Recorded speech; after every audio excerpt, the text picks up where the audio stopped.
friends, part 5 of my frugal habits that save money easily.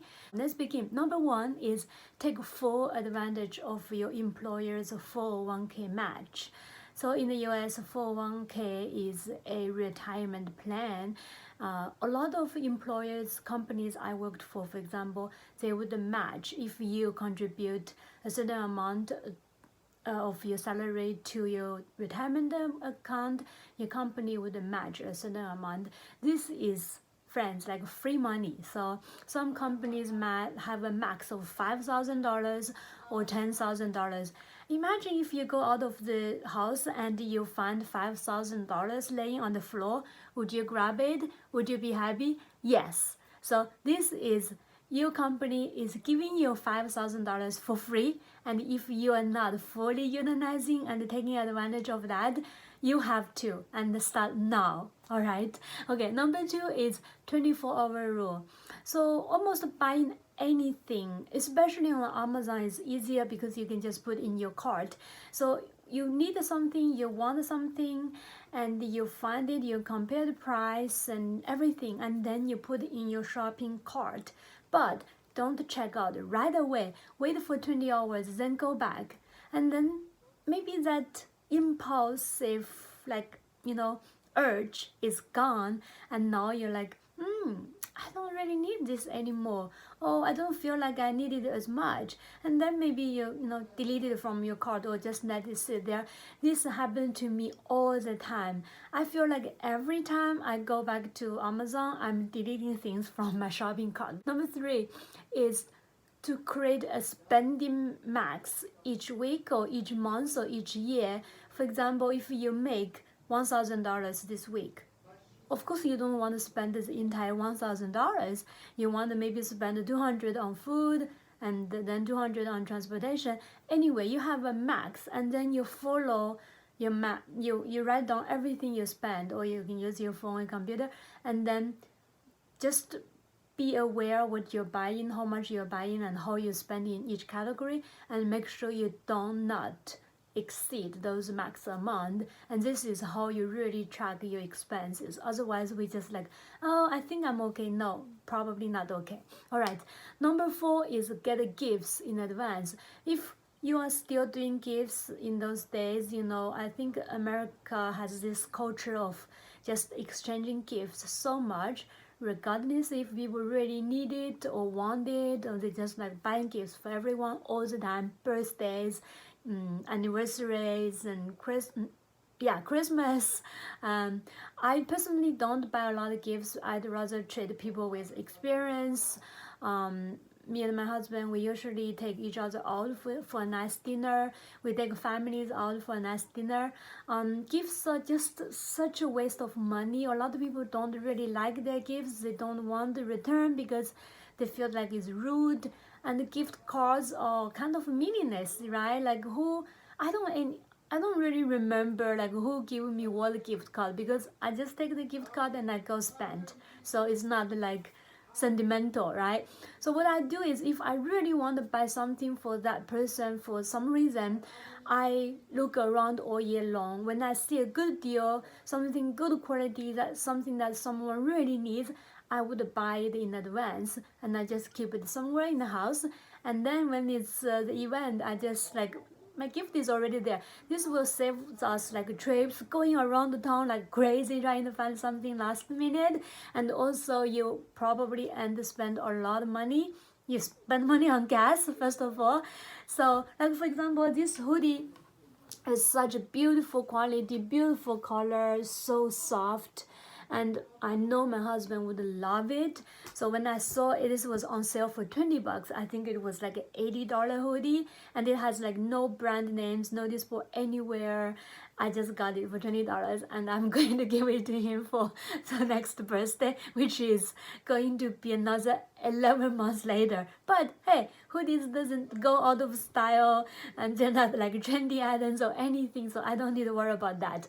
All right, number 5 is neighborhood swap meet. So what I mean is, like, for example, I had a waffle machine that I wasn't using. I could swap for another item like a juicer or a blender from my neighbors that they have extra, or a rice cooker that they never use. It's been sitting in their garage. And do things like that. Before you try to get rid of it, ask your neighbors if they want it. And also there are some websites, for example, Next Door, Rooster, in my neighborhood, that you can just like looking for such item, and then you say, by the way, I have this item to offer, and try to do a swap. I mean, you don't have to necessarily swap with the same person.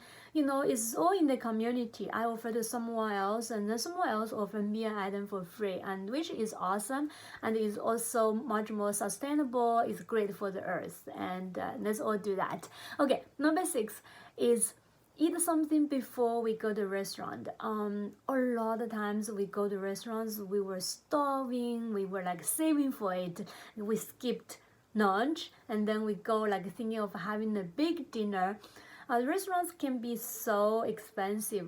Appetizer is like this tiny food for $15, and also always order those things that you don't cook at home. Like when I go to restaurant, I never really order vegetables because I like my organic vegetables from the farmers market that I cook it. I also blend vegetables in my smoothie in the morning, so I like to eat it raw and take in all the vitamins and minerals and all that. So for me, honestly, it's something that I absolutely don't know how to cook. Otherwise, I usually don't order vegetables in the restaurant. So that's just me. All right. So number 7 is track your spending. This is very similar to number 3. Create a max for each category for each month or each year. But tracking your spending is a little bit different because you want to know if this month you spend $200 on food, and then compared to last month you only spent $150, then you really look into it. Where did you spend that $50? If you really good, you got better produce, you ate better, that's okay. But if you did not, then try to find out why you spent that extra money. Okay, number 8 is plan your major purchases. So for example, if you were to buy an item that is $500, which is a major purchase in most of the families, and then have a fund setting aside, maybe put $50 in that every month, and then when you have that money, then you go buy that item. Because I don't think you need it right now, right away, right? Because we've lived so long without it, right? Unless it's something broken that you have to use it every day and that you cannot live without it. Otherwise, try to save aside some money every month and then buy it when you have the fund. This way you're avoiding putting all that amount in your credit card, and if you can't pay off, you end up paying like 20% interest, which is insane because our cash sitting in the bank, we're getting like 2% max or 3% interest. Okay, number 9 is auto transfer from checking to saving.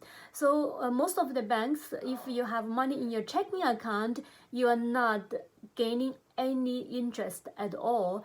But for most of banks, if it's a savings account, you have maybe from 0.1% with 0.1% to maybe even 5%, some of the highest bank.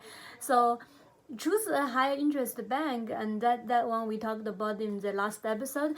But if you auto transfer like $1,000 or $500 every month, you are putting that money into the savings account, and that money is working for you. At least you get a little something back instead of just put money in the bank for free. And you know what the bank do? They use our money to invest, and they make a lot of money on it. So yeah, let's not give them for free. Okay, before I go on, I just want to say thank you for watching, and please like and subscribe. So really to support me and encourage me to make more videos like this, and so also more people can see it. Thank you so much. All right, number 10 is differentiate what is need, what is want. So if I were to go buy, for example, what I want to buy, I don't really need anything, but use example like a hair tool, right? A curling iron, a new one, like it's pink, beautiful, whatever. I don't really need it, but do I want it? Oh, if it's a shiny, like rose gold color, beautiful, light, easy to travel, maybe. But if it's want item, I'm not buying it. If it's an item that is really needed, then I'm really thinking about it, and do I really need it? Anyway, what's want and what's need is very different, and it should be always differentiate and then make a priority out of it. All right, those are the 10 frugal habits that saves money easily for today. I'm going to make more of those videos. Thank you for watching, and I will see you in the next video.